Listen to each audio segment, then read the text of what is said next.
Hey boys and girls, welcome to my channel. I'm ForClassic and welcome to BenchART. So for today, what I do have in here it is RAD. So RAD, it is a game developed by Double Fine Games. These guys are well known for games like Psychonauts, Brutal Legend, Iron Brigade. There are more of them like The Cave, Broken Age, Green Fandango Remastered. So yes, these guys, well, they have very big a very big amount of games developed by them. But okay, so let's proceed. This game it is using Unreal Engine 4, and well, it is pretty much a roguelike game. So if you enjoyed games like Binding of Isaac, you will love this one for sure. So first of all, I'm running the game with borderless. This is just for recording, but I'm using native resolution. With 50% of resolution scaling, which, well, ruins everything, and I'm using very low settings. The requirements for this game are depressing. I'm not sure if I should cry or not, because all of these in here are completely fake. So, i5 2400, 4 gigs of RAM, and the GTX 780 with 3 gigs of VRAM. 780 as a minimum. So, I'm not really sure how can they explain that I had these results. So with 50% resolution scaling in very low preset, this very low preset was created by Double Fine Games. It defaults the resolution scaling to 50%. It wasn't me that put that resolution scaling to 50. So with the very low settings, I got an average of 58 frames per second and a 1% low of 47. If I decide to use the low presets, unfortunately it defaults to 70%. I decide to reduce it a little bit to 60.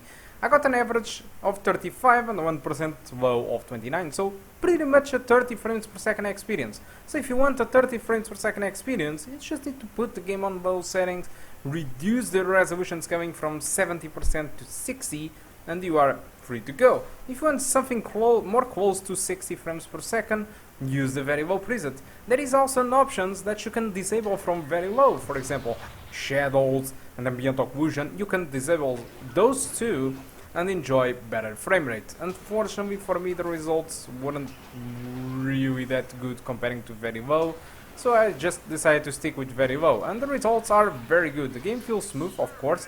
It is not a perfect 60 frames per second, but it feels very smooth. So I'm currently not sure what the hell minimum requirements were those, because I played a little bit and honestly I don't know. The game just plays fine overall. The frame rate it is good, and I don't know.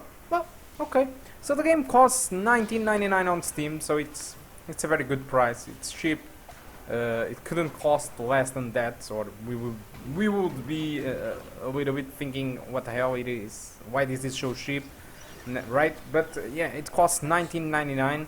It's a regular price for indie games that knows their prices, or either that or a very bad game, but it's not really the case.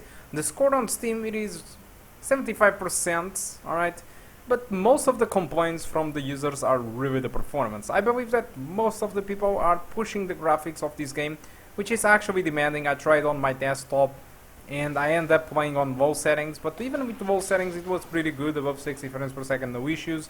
But I believe that the issue might be that, because they look to these graphics and think, okay, I can max out this.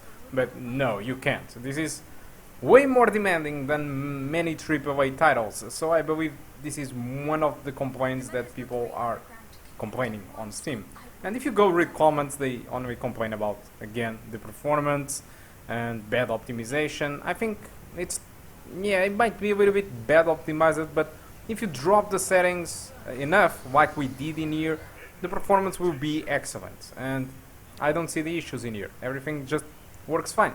So as for the game itself, like I said, this is a roguelike game. So if you played Binding of Isaac, you'll love this. It's pretty much the same thing, aside from you have an hub area and you have kind of a pre-dungeon environment where you play, and then you get the dungeons. Every time you evolve your character, you get new power-ups, just like Binding of Isaac, but this time this is related with the radiation, not other things around.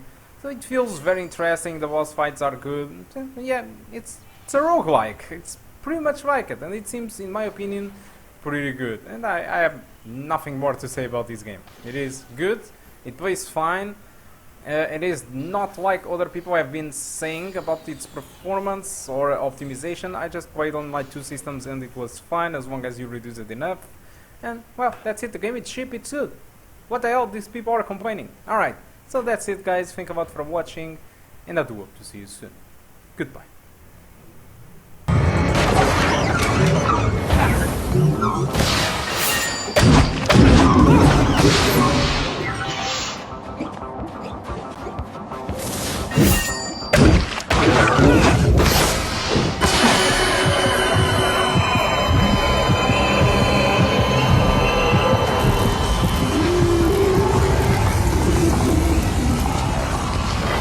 The way forward is open.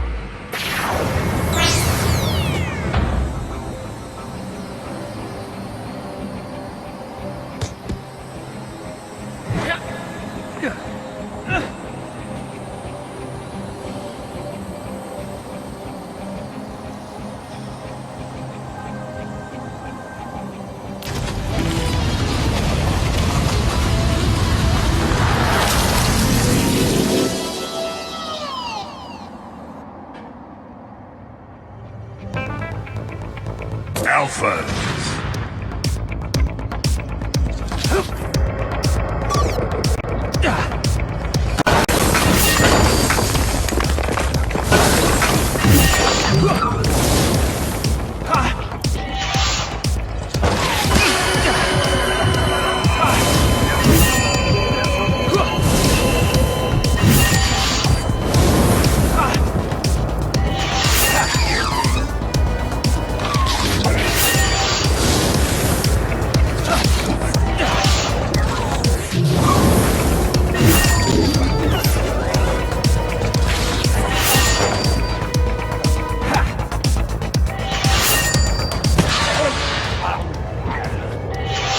You are not RAD, but keep pushing.